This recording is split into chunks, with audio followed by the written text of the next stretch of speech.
Mga tulong at gabay para sa pagdadalamhati.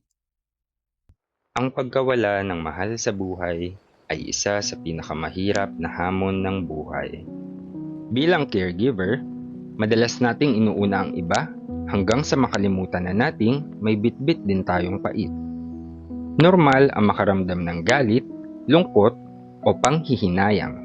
Pero tandaan, hindi mo kailangang pasanin ang lahat ng ito ng mag-isa.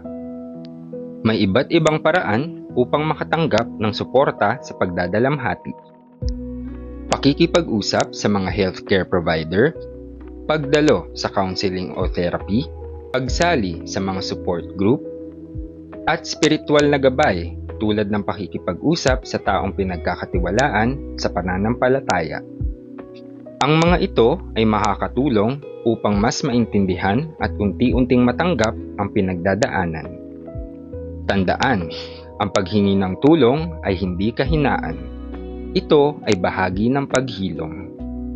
Kung ikaw o ang iyong pamilya ay dumaraan sa pagdadalamhati, makipag-ugnayan sa inyong doktor o healthcare provider upang malaman ang mga maaaring makatulong na serbisyo.